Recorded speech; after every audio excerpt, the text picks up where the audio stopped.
For nearly 50 years, one question has followed Benny Andersson everywhere he goes.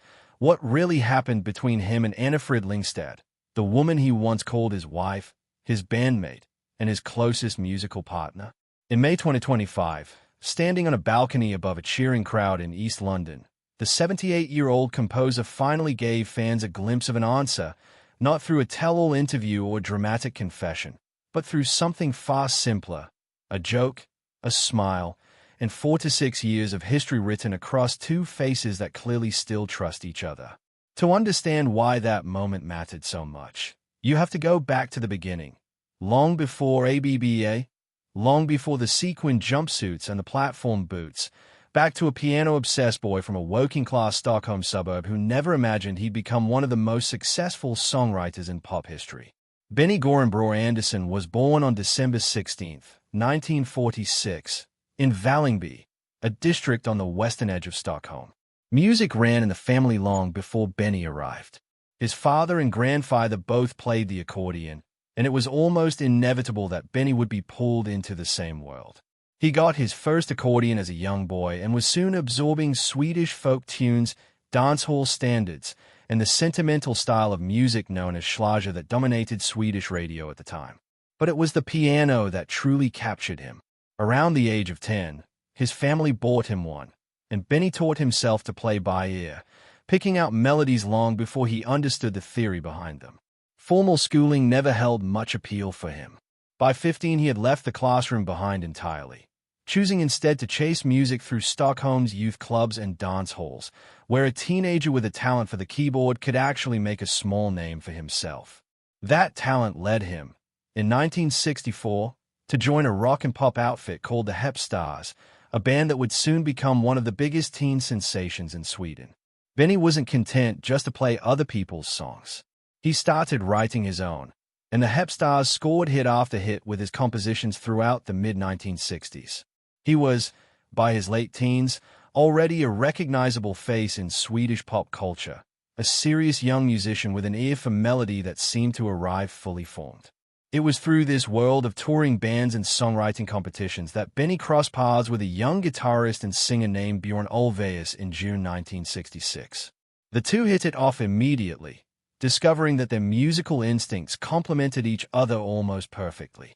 What began as an occasional songwriting partnership between two working musicians from rival bands would, within a decade, reshape the landscape of pop music entirely.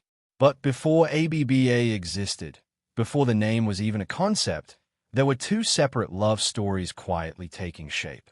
Björn had fallen for a singer named Agnetha Falskog, whose voice had already made her a solo star in Sweden by her late teens. And in 1969, at a songwriting festival in Stockholm, Benny met a striking, dark-haired singer named Annefrid Lyngstad, known to everyone simply as Frida. Frida's own story before she met Benny was marked by hardship most people would never guess from a polished stage presence. She was born in Norway in 1945, the daughter of a Norwegian teenager and a German soldier stationed there during the wartime occupation. Because relationships between Norwegian women and German soldiers were treated with intense social shame after the war, Frida's mother fled to Sweden with her own mother and infant daughter to escape the stigma. Tragically, Frida's mother died of kidney failure when Frida was only 2 years old, leaving her to be raised by her grandmother in the Swedish town of Eskilstuna. Frida grew up believing her father had died, only learning the truth decades later when a relative recognized her from a magazine interview and arranged a reunion, one she later described as strange and emotionally complicated, given that they were essentially strangers meeting for the first time as adults. By the time she met Benny, Frida had already been briefly married and had 2 children from that earlier relationship. She had spent years performing in dance bands and cabaret revues around Sweden, building a career as a jazz-influenced singer with a commanding stage presence.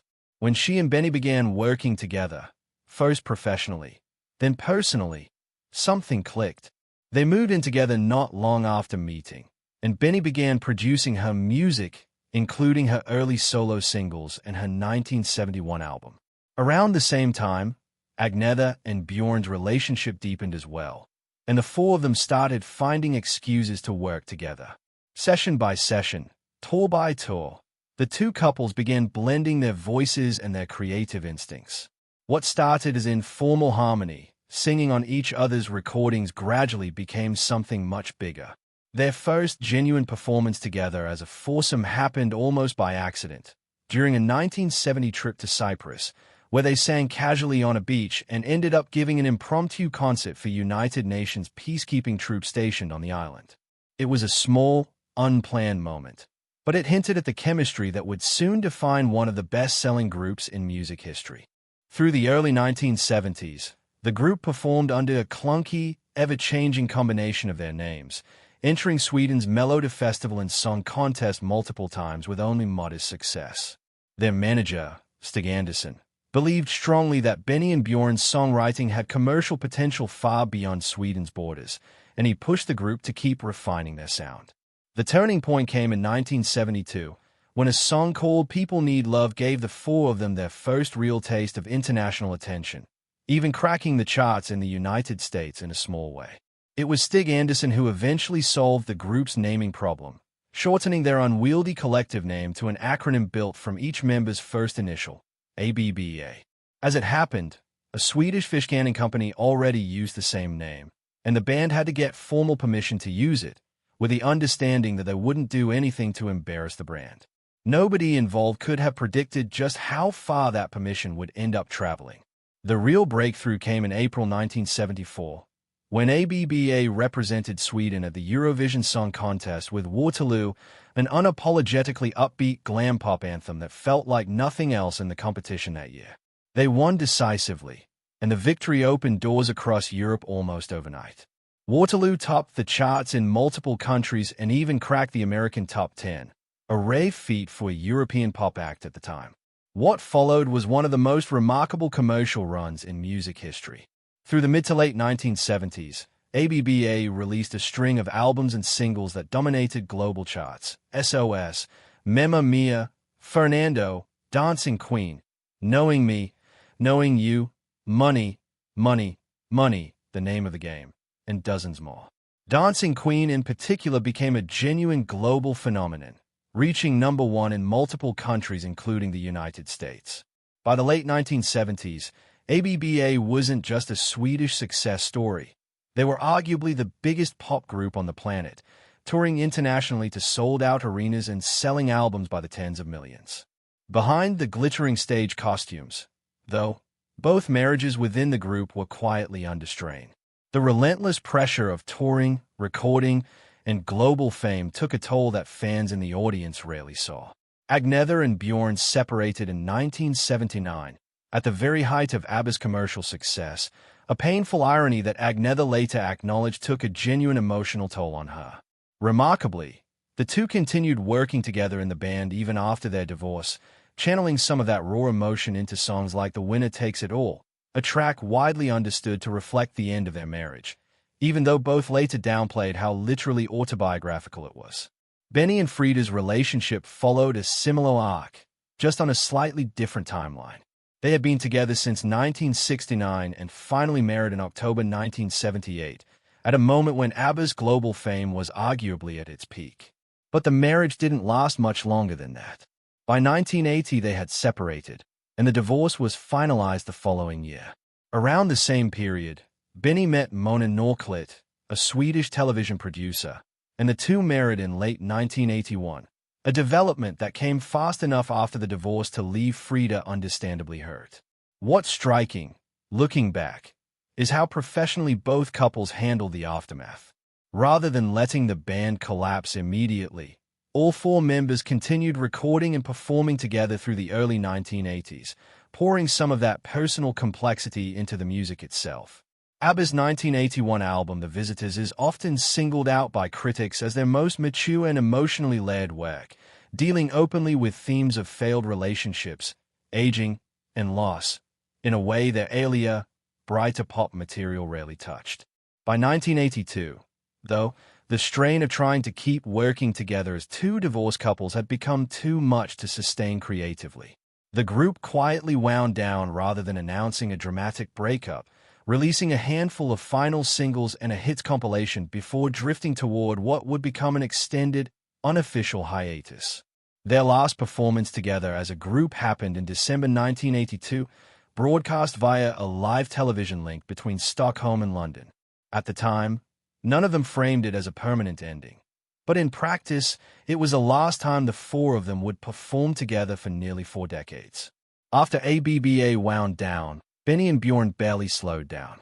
The two continued their songwriting partnership, moving into musical theater with Chess in the mid-1980s and later co-writing the songs for Mamma Mia, the stage musical built around ABBA's catalog that became one of the most successful jukebox musicals ever produced, eventually spawning a hit film franchise as well. Their creative partnership, which began as two teenagers writing songs together in the 1960s, has now stretched across roughly 6 decades, a bond that arguably outlasted both of their marriages and became the true through line of ABBA's legacy. Frida and Agnetha's paths after ABBA looked quite different, defined less by continued collaboration and more by a retreat from public life. Agnetha struggled for years with stage fright, a fear of flying, and the emotional cost of long separations from her children during ABBA's touring years, all of which made the constant spotlight harder for her than it appeared from the outside. After a difficult period that included a troubling relationship with an obsessive fan, she largely withdrew from the public eye, living quietly and releasing new music only sporadically, most notably a solo album in 2004 that briefly returned her to the spotlight before she stepped back again. Frida's post-ABBA life carried its own share of both reinvention and loss. She eventually settled in Switzerland and, in 1992, married Prince Heinrich Rutzow-Roos of Plauen, becoming a princess in what was, by most accounts, a genuinely happy second chapter. But tragedy struck twice within 2 years. Her daughter died in a car accident in New York in 1998, and her husband died of cancer the following year. Frida has spoken about leaning on her faith to get through that period, and in more recent years she has found companionship again, splitting her time between Switzerland and England. For decades, reunion rumors swirled constantly, fueled by reported offers worth staggering sums of money for a comeback too, offers all 4 members consistently turned down. The closest the public got was the occasional joint appearance at a Mamma Mia, premiere or industry event, never anything resembling the group performing new material together. That changed, unexpectedly, in 2018, when all 4 began quietly discussing the idea of working together again, not on a traditional tour, but on new recordings using cutting-edge motion capture technology that would allow digital versions of their younger selves to perform live. What started as talk of 2 new songs eventually grew into a full album, Voyage, released in 2021 to widespread critical and commercial success, proof that, whatever had happened between them personally, their musical chemistry had never actually gone away. That reunion led directly to ABBA Voyage, a purpose-built arena show in London's Queen Elizabeth Olympic Park where digital avatars of the 4 members, rendered to look exactly as they did in their 1970s prime, perform a full concert set to a live band. It's an unusual, almost surreal experience. Technically not a live performance at all, yet emotionally it has resonated with audiences on a scale few expected. Since opening in 2022, the show has become a genuine cultural and economic phenomenon, reportedly contributing hundreds of millions of pounds to the British economy and selling well over 1 million tickets. Which brings us back to that balcony in May 2025. For the show's 3rd anniversary, on May 27th, the production added a few surprises to the set list for returning fans. Agnetha and Bjorn weren't able to attend, but Benny Andersson and Frida Lyngstad, 78 and 79 years old respectively at the time, made an unannounced appearance together, standing side by side above a crowd that hadn't expected to see the 2 of them together in person, let alone smiling and joking with each other after everything they'd been through. Frida spoke first, thanking the audience warmly for decades of support and reflecting, almost in disbelief, on how much time had passed since it all began. Rather than a heavy or nostalgic moment, Benny followed with a light-hearted joke, drawing genuine laughter from Frida and the crowd alike. It wasn't a dramatic confession or tearful reconciliation speech. It was something quieter and, in a way, more convincing. 2 people who had been married, who had divorced, who had spent years apart building separate lives, standing comfortably together and clearly still enjoying each other's company. That's really the truth the headlines have been circling around. There was no secret feud to expose, no long-hidden scandal waiting to come out after all these years. What Benny confirmed on that balcony wasn't some shocking revelation. It was simply that the affection and respect between him and Frida survived the end of their marriage, survived ABBA's breakup, and survived 4 decades of separate lives lived on different continents. In an industry that often thrives on manufactured drama, the real story here is almost refreshingly ordinary. 2 old friends, still capable of making each other laugh, meeting again on a stage that, in its own strange technological way, keeps their youngest selves singing forever. Meanwhile, Benny's other great creative partnership shows no signs of slowing down either. Later in 2025, both Mamma Mia and Chess, 2 of the biggest stage works Benny and Bjorn ever wrote, are running simultaneously on Broadway, a rare scheduling coincidence that underlines just how much of an impact that decades-long collaboration has had on musical theater. Mamma Mia alone has been seen by tens of millions of people across dozens of countries since it premiered in London in 1999, and its return to Broadway for a limited run is expected to draw crowds well into 2026. Looking back across nearly 60 years, from a teenager teaching himself piano in a Stockholm suburb to a 78-year-old composer joking with his ex-wife in front of a stadium of cheering fans, Benny Andersson's story isn't really about scandal or secrets at all. It's about a body of work and a set of relationships that have proven far more durable than anyone might have guessed back when 4 young Swedes first started harmonizing together for fun.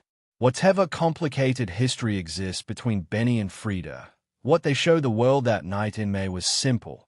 The music brought them together once, broke apart the marriage in between, and somehow, all these years later, brought them back to the same stage, still smiling at each other. What do you think? Was it really the pressure of fame and touring that pulled ABBA's marriages apart? Or would it have happened eventually no matter what? Let us know your thoughts, and stay tuned for more stories from the world of classic pop.